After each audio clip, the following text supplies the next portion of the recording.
if we could go back in time, we would have done everything completely differently. We probably would have put out 7 albums, right? Like it's you can record your own shit in your bonus room or whatever that you got like that, and it sounds pretty good, right?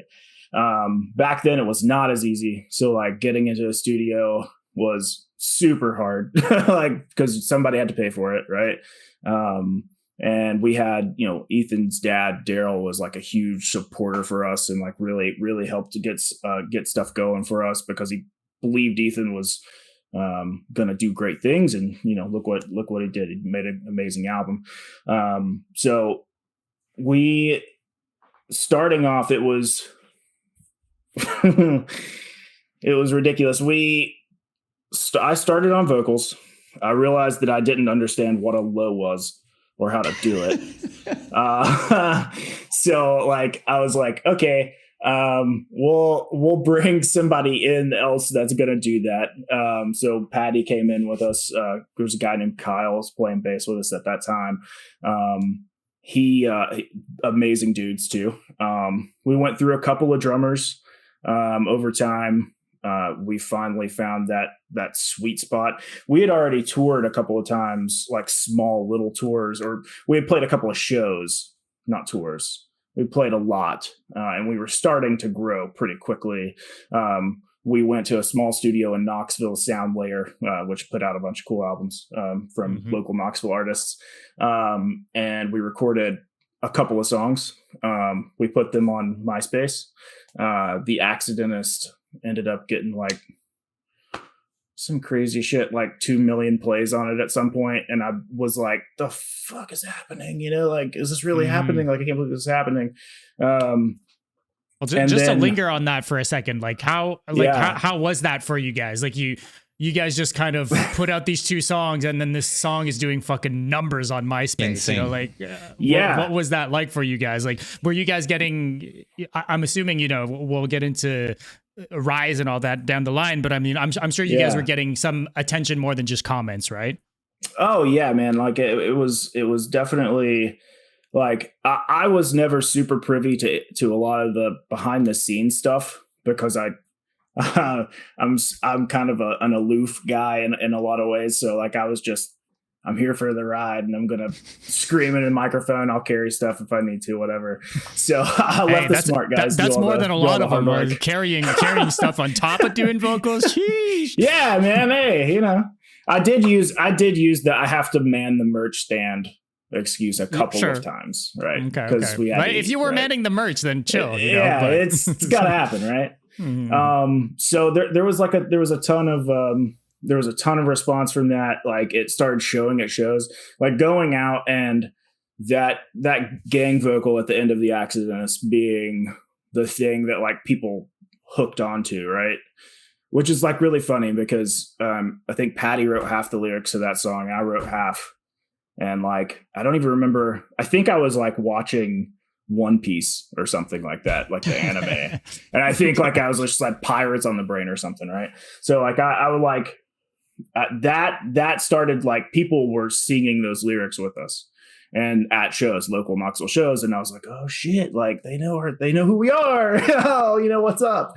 Like it's just so, man, it's trippy. Like I don't know how to explain it other than like, these guys are like hype about something that we made, and we were just doing everything we could to hang on because it was kind of going faster than we were, right? Like we were kids, man, like kids. I didn't know my ass from a hole in the ground at the time, right? Like it was amazing how fast this was taking off, and we were just trying to soak it up and keep it together till we could make something out of it. I mean, we picked our fucking band name out of a DVD case. It was the movie's called From Hell, and it's about Jack the Ripper, obviously, right? Because we were all legit, like all of us were obsessing over Whitechapel at the time. So Ethan was like, "Oh, let's watch From Hell." Yeah, okay. So I pulled out the titles and everything, and one of the titles in that movie is A Different Breed of Killer, and there's a scene in there where Johnny Depp's like talking about like Jack the Ripper and all this stuff that he does, and he's like, all together a different breed of killer. And I was like, oh, that's hard as fuck. Like it's so like that works. And then we put it. I remember we played a show at this place called the Electric Ballroom. It was super early days, and we showed up, and they had our set list on. We had put the set list out, but they had put us on there. It was as adbok. And so like I just heard people like, who the fuck's adbok? You know what I mean? It was like one of our first shows, and I was like, oh, nobody knows who adbok is, right? Yeah, like so that stuck. That never left. adbok stayed. There was no leaving that name at the time, but yeah, those were the earliest days. We were just trying to. I played keyboard for like 5 minutes. You know what I mean? There was like a couple of months there where we had some keys involved. Well, those two demo tracks had a lot more like pig squeals, and then the other thing is pretty heavy synths in terms of like even like in the recordings they're loud, like they're very present, especially compared to the re-recordings later on, right? Where you guys kind of ditched the synths altogether, right?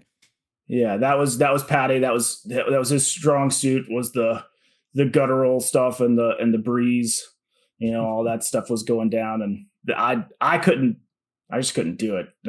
Be straight up with you. I was like, I don't know what the fuck all that is, but I can make this sound. You know what I mean? Like, I'll do that, right? And eventually we turned into musicians somehow. Like they were, I mean, it was crazy. We were just playing shows, and I mean, those guys were. I'll say this: I eventually turned into a musician somehow. Coming from a background in drumming, metal vocals was a huge. It made sense to me. It clicked.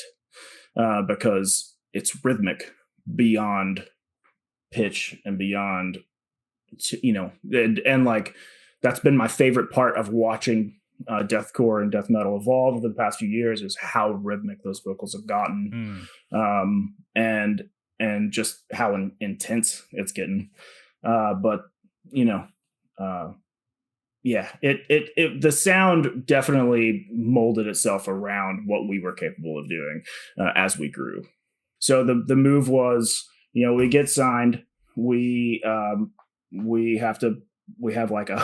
I think 2 weeks before we wrote like half of, maybe a little less than half of that album in like a couple of weeks before we went to the studio. And then I was still writing lyrics in the booth, right? So we weren't there yet, but like we had a couple of weeks, right? We didn't have a whole lot of time, and we were just having a little bit of trouble getting people there, and life gets in the way sometimes, you know what I mean? So the band went separate ways with the bassist at the time, the other vocalist, and love them, no hard feelings. It's just we have to do what we have to do to be efficient. And like I said, this was moving way faster than like anybody knew.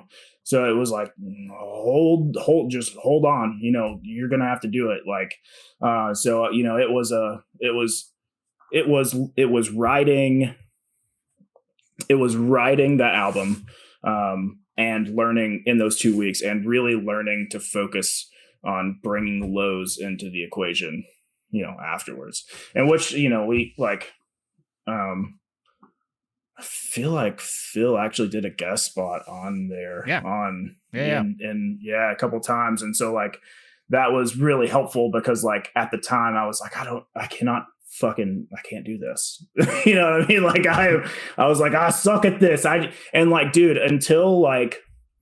Until probably like 5 or 6 years after I'd quit the band and everything, and I'd moved on with my life, I didn't realize like how good I had gotten until I heard a video of myself, one of the ones that you put on Instagram today. And I was like, oh damn, dude, like I really like, why didn't I just stay in there a little bit longer and just put those vocals to use? Because I really could have recorded some crazy shit, which, I'm always back at it, but it, at the time, like I was so peak. Yeah, but with perspective, it's different too, right? Yeah, yeah, that's true. Well, and the pressure. Too, it was right? a lot. It was a lot of pressure, and honestly, like looking back on it now, like what I think my vocals could have been on I Colossus, like I'm kind of glad they weren't. Like there was a lot, like it actually influenced a lot of what I wanted to do moving forward, because I focused more on the story of I Colossus, you know, was like a super brainchild of Nietzsche's. And, you know, we worked really closely on putting that together and making it happen. And he wrote a ton of songs and tons of lyrics, and what came out was amazing. And, you know, everybody had input in it. But like that story to me wasn't going to be portrayed to someone by reading it in the leaflet, which is what I had to do most of the time when I was listening to metal. Like, what the fuck are they saying here? I don't get it. So like what I want to do is I want to find a way to, I really want to enunciate these words. I really want to give people the opportunity to hear this real time and know what I'm saying in a way that's like they're feeling it. And so like enunciation at the front was at the forefront of my thoughts when I was doing it. So it's like that pressure on top of like trying to do something that wasn't really being done too terribly much that I knew of at the time, which was trying to make it, you know, legible in a way, I guess, you know. That's not the right word, but